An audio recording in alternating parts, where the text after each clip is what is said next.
My parents brought a realtor to my house. We're going to sell this dump. My mom announced, losers like you should rent forever. Dad laughed. Pack up your trash. They had no idea whose name was on the deed or what I would do with theirs. The realtor's BMW pulled into my driveway at 9:00 a.m. sharp, followed by my parents' white Mercedes. I watched from my home office window as they got out. My mother pointing at my garden, gesticulating wildly, probably complaining about the wildflowers I'd let grow instead of her preferred manicured lawn. The doorbell rang, then rang again, then my mother started pounding. Natalie, open up. We have business to discuss. I took my time walking downstairs, saving my work document first, refilling my coffee, let them wait. When I finally opened the door, the realtor, a sharp-dressed woman with 2 white teeth, was already taking photos of my porch. Finally, Mom huffed, pushing past me into my house. This is Miss Brennan from Coldwell Banker. She's here to assess the property. I'm sorry, what property? I asked, though I knew exactly what was happening. Dad wandered into my living room, hands in his pockets, that familiar look of disdain on his face. Don't play dumb, Natalie, we're selling this dump. Miss Brennan extended her hand, which I didn't take. Your parents tell me you've been squatting here since your aunt passed. I'm sure we can find you a nice apartment. Once we get this, please mark it ready. Squatting in my own house. The wallpaper has to go. Mom was already saying, running her fingers along my carefully restored vintage wallpaper and these old hardwood floors. Nobody wants original hardwood anymore. We'll put in that gray laminate. Everyone loves tear down that wall, Dad added, pointing to the wall between my kitchen and dining room. Open concept, that's what sells. Mrs. Brennan was taking notes, nodding enthusiastically. The bones are good, but it needs updating. I'm thinking we list at $75,000 after renovations. $75,000. They were discussing the sale of my house that I'd spent 3 years restoring, my house that Aunt Helen had left me 5 years ago, my house that they'd never even visited until today. Losers like you should rent forever, Mom said, turning to me with that familiar sneer. You're 34, single working some computer job from home. You don't need a 4-bedroom house. It's embarrassing, honestly. What do the neighbors think? Pack your trash, Dad added, already opening my closets, inspecting them. We'll give you 2 weeks. That's generous.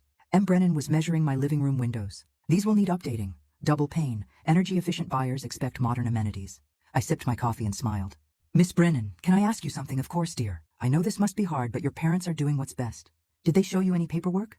Paperwork? Proof of ownership? A deed title? Anything that shows they have the legal right to sell this house? Well, they're your parents. They said the house was inherited from your father's sister. My father's sister left it to me, not to them, to me. 5 years ago, Mom rolled her eyes. Don't listen to her. She's delusional. Has been since childhood. We had to take over her finances years ago because she's not capable. Would you like to see the deed? I asked Miss Brennan. Pulling out my phone, I keep a digital copy right here. Natalie Cross, sole owner, transferred from Helen Cross's estate in 2019. The realtor's face went pale. She looked at my parents, then at me, then at her notebook. You told me you own this property, she said to my parents, her voice sharp. We're her parents, Dad said, as if that explained everything. We have rights? No, Miss Brennan said, backing toward the door. You don't. You've wasted my time and potentially implicated me in attempted fraud. It's not fraud, Mom shrieked. We're trying to help her. She doesn't deserve a house like this.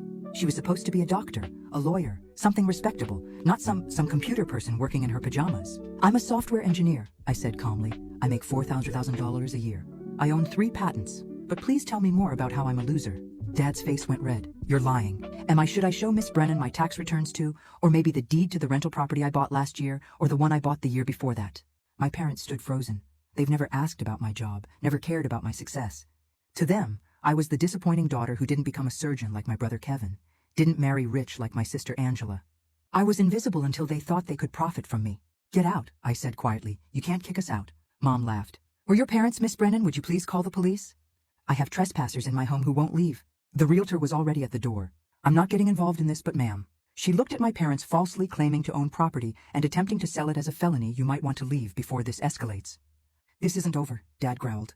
You owe us. We raised you, fed you, housed you for 18 years. And I noticed you never visited once in the 5 years I've lived here, not until you thought you could sell it, because it's embarrassing. Mom exploded. You living in Helen's house like some charity case. Helen only left it to you because she felt sorry for you. The pathetic middle child. No one wanted there. It was the truth of how they saw me. Helen left it to me, I said slowly, because I was the only one who visited her when she was dying. I was the only one who cared. You didn't even come to her funeral. We were busy, Dad muttered. You were in Vegas. I saw the Instagram posts. I walked to my door and held it open. Leave now, or I call the police. They left, but not quietly. Mom knocked over my porch plan on purpose. Dad keyed my car on his way past. Joke was on him. My testless cameras caught everything. That night, I got a text from my brother. Did you really kick Mom and Dad out? They're saying you stole Aunt Helen's house, then from Angela. How could you? They were trying to help you. I didn't respond. Instead, I did something better. I pulled up the county property records website, public information. All of it my parents' house, the one they'd been bragging about for 30 years, the one they'd said was worth $2 million, was in foreclosure. They were 4 months behind on payments. The notice was dated 3 weeks ago. That's why they wanted my house not to help me to save themselves.